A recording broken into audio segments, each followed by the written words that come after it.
ખુલ્લીને કરવામાં તપાસમાં જે એ લોકોને પ્રોબ્લેમ પડે, જો આરોપીઓ છે પ્રૂફ સાથે કોઈ છેડા કરે એટલા માટે હું ખુલીને નથી કહેતો. તમે પ્રૂફ બધા આપ્યા એસઆઈટી? હા, પ્રૂફ આપ્યા છે. તમને વિશ્વાસ છે એસઆઈટી પૂરી તપાસ કરશે? હા, મને વિશ્વાસ છે, ભરોસો છે. આપ્યું છે શું પ્રૂફમાં? કેટલા પ્રૂફ સાયન્ટિફિક પુરાવા આપ્યા છે?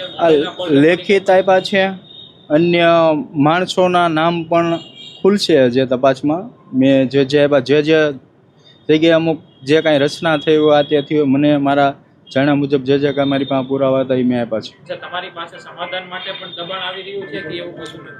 હા, એવું કશું કરતા છે નહીં કે જે રાજકીય લેવલમાં. મારે આજે સમાધાન નથી કરવાનું અને કાલે નથી કરવાનું, બરાબર? મારે મારો સમાજ સાથે છે, મારા આગેવાનો સાથે છે. જે મારા આગેવાનો દ્વારા એસઆઈટીની રચના થઈ છે એની તપાસ ચાલે છે. અત્યારે તો એવું થોડું લાગે છે કે યોગ્ય દિશામાં ચાલે છે અને હજી પણ યોગ્ય દિશામાં તપાસ કરશે એટલે મૂળ આરોપી સુધી પહોંચી જવાશે એવી મને આશા છે. 20 દિવસ થયા છે તેમ છતાં હજી કોઈ નિષ્કર્ષ ઉપર પહોંચી નથી એસઆઈટી. હવે શું લાગે છે? હવે એ તો તપાસનો વિષય છે. હવે એમાં ટેકનિકલ પુરાવા ભેગા કરવા માટે થોડો ટાઈમ લાગે છે કે એફએસએલ માટે જે એમના રિપોર્ટ માટે બધી વસ્તુ બધાના મોબાઈલો જાય ને જે એના લીધેથી આપણે થોડું લેટ થાય છે એવું કહેવામાં આવ્યું છે. નવનીતભાઈ, જે તે સમયે તમે એવું કીધું હતું પુરાવા નાશ કરવામાં આવ્યા છે, એવો મામલો પણ છે?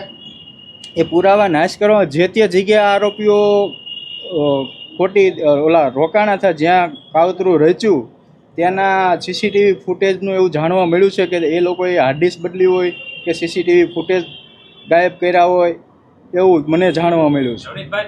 એ બધું મારો કેસ ડાયવર્ટ કરવા માટેનું બધું છે.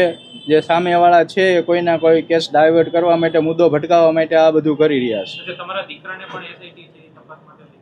ના, મારા દીકરાને કોઈ એવું કોઈ પૂછપરછ કરી નથી.